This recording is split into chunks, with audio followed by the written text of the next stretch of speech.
Everybody wants to succeed. Nobody wants to fail. Yet, when you ask truly successful people, they'll tell you, you can't escape the failure. That failure is actually a part of the process. But you don't blame us. It's just a function of our programming. All our lives while growing up, we were made to believe that failure is bad. Yep. So when we made mistakes, we were penalized. We lost marks. Okay, it showed in the report. Failure is bad. Okay, some of us got punished. We got punished for making mistakes because failure is bad. But really, okay, when you think in terms of innovation, in terms of creating solutions for the world's problems, you ask the researchers, you ask the scientists, they'll tell you, it just never works out the first time. I learned one important word in the science lab, and it's the word experiment. It's a very important word because in our bid to succeed, a lot of the time we do not make room for experimenting. We expect things to work out quickly, and if they don't work out the first time or the second time, we are so depressed, we're so discouraged, we don't even want to try the third time or the fourth time.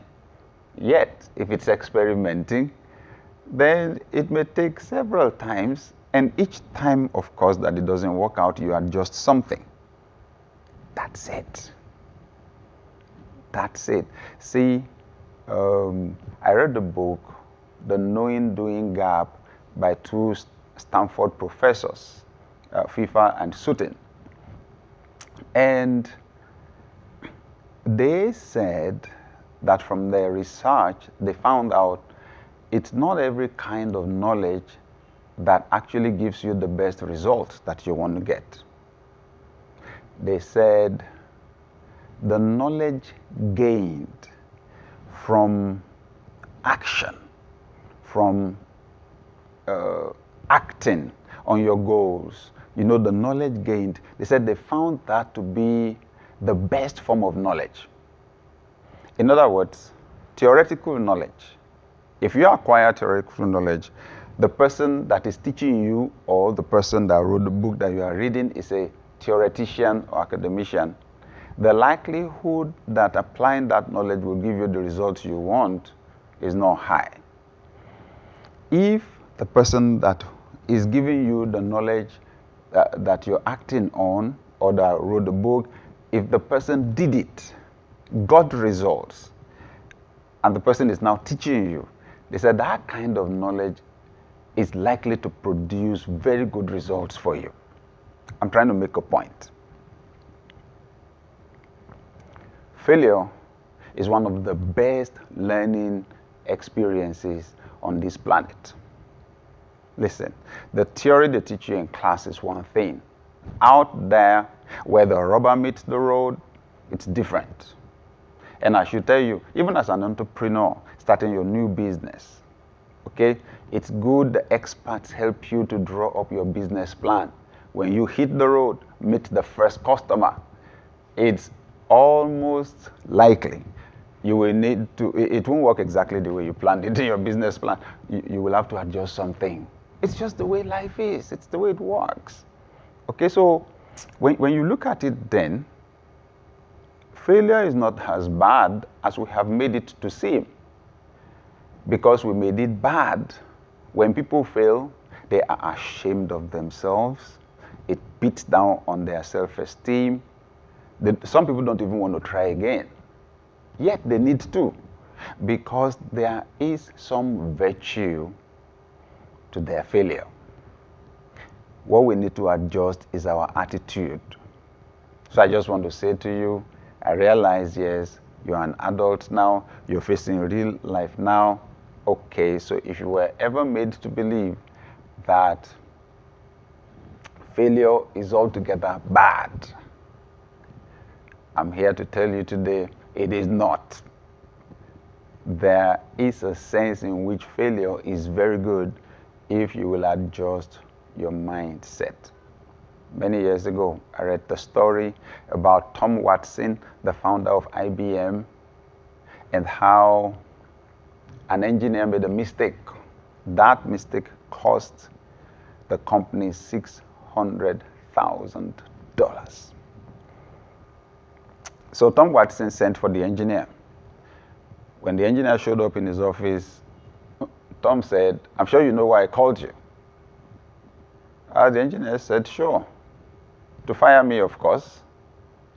Tom Watson said, "Why would I fire someone with your wealth of experience? I just spent $600,000 training you. Why should I allow somebody else to hire you now with all that experience? Please go back to your office and make sure you don't make that kind of a mistake again." Wow. That's what makes a leader, you know. Tom Watson was seeing it differently. The young man felt, "I made a mistake. It cost so much money. Fire me." Tom Watson says, "I can't fire you." Why? You may not have known exactly the way to do it, but now you definitely know one way not to do it. I fire you now, your next employer is the one that will derive the benefit from that experience. Tom Watson saw that young man's failure as a learning opportunity. He saw the learning opportunity in the failure. And that is it. That's what makes the difference with successful people. So, dear viewer, that's what I'm saying here today. That failure is not as bad as the world has made it to seem. I'm aware of how shameful it can be when we fail, how concerned we are about other people's opinions. In fact, before other people have anything to say, anything, some of us have run ourselves down already. But I'm just saying today, if you don't see anything good in your failure, you need to open your eyes. There is a lot of value in your failure. Someone said, when you succeed, you celebrate, but when you fail, it causes you to reflect. Amazing, isn't it? That the person said, you won't find as much wisdom in your celebration as you would find in your reflecting. So failure breeds wisdom. Failure breeds wisdom. Now, you see, failure moves you closer to the solution. Failure moves you closer because you know how not to do it. Each time you fail, you knock out one of the options, one of the probabilities, because you're not going to repeat it exactly the way you did it before. So failure is not altogether bad. We just need to adjust our attitudes to failure. So the wind that is pushing some people down is the wind that some other people are riding on to rise and to soar. The difference, attitude, what you believe. If you believe that with one mistake you are finished, sincerely speaking, you are finished. What you believe is what you become. But if you see failure as a learning opportunity, then some people may be surprised when they see you that things did not work out for you the way you expected, but you're smiling, but you're laughing, because you can see the gold, you can see the nugget, even in the failure.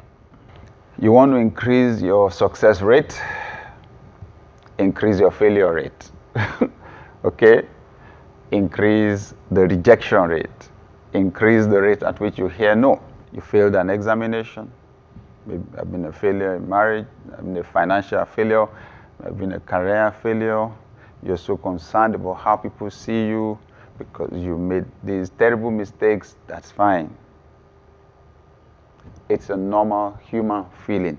But I'm just telling you right now, that failure, that experience has moved you way ahead of many people.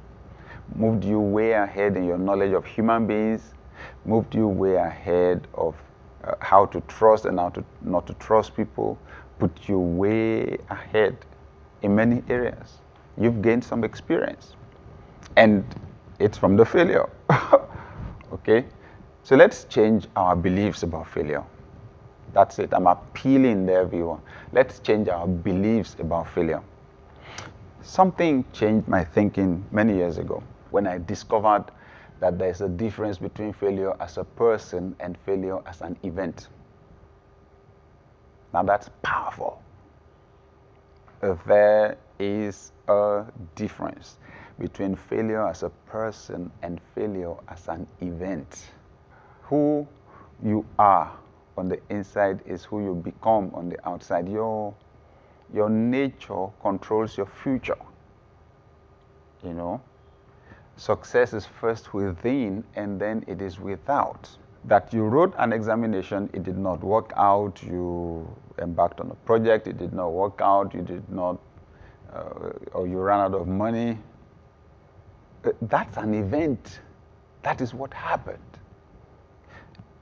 Many people make the mistake of labeling themselves through what happened. That you failed an examination does not make you a failure.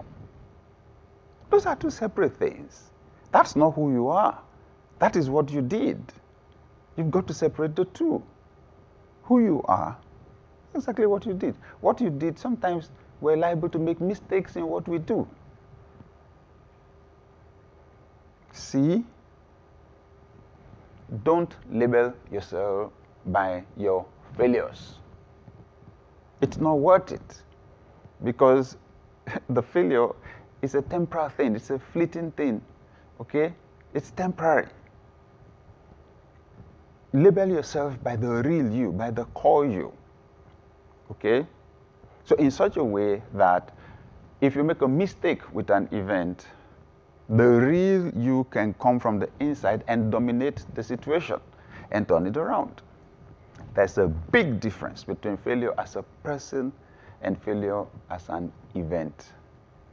I will add one important dimension to it. How people see you and the labels that they put on you. People have a tendency to label you by your mistakes. You have to work hard to correct those impressions. Okay? And the way you do it is your own belief first, and then the fact that you communicate it. Let people know quickly, I am not what I have done. Okay? I am not what I have done. Those are two separate things. This is who I am. This is who I am. That makes it clear that you are separating your achievement from nature, your character, the core of who you are. You have to make a separation between the two and build your success on who you are. Somebody says, okay, so I call myself a millionaire. I say I'm a millionaire, I'm a millionaire. I've been doing that the last 4 years. I've not seen the millions yet. You keep saying it. And you keep behaving it. Principles cannot be broken.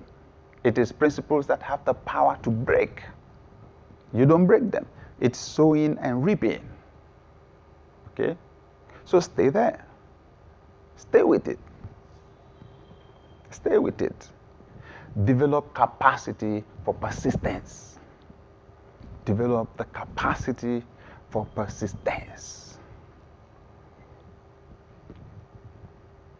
There's a difference between failure as a person and failure as an event. Please hold that strong in your mind as we go through this series, dear viewer, that failure is not a bad thing after all. Especially if you leverage it as opportunity to learn something new, to know something new. Failure is not altogether bad. It's good. It's an asset. Okay? And it's our attitude that determines the extent to which failure will benefit us.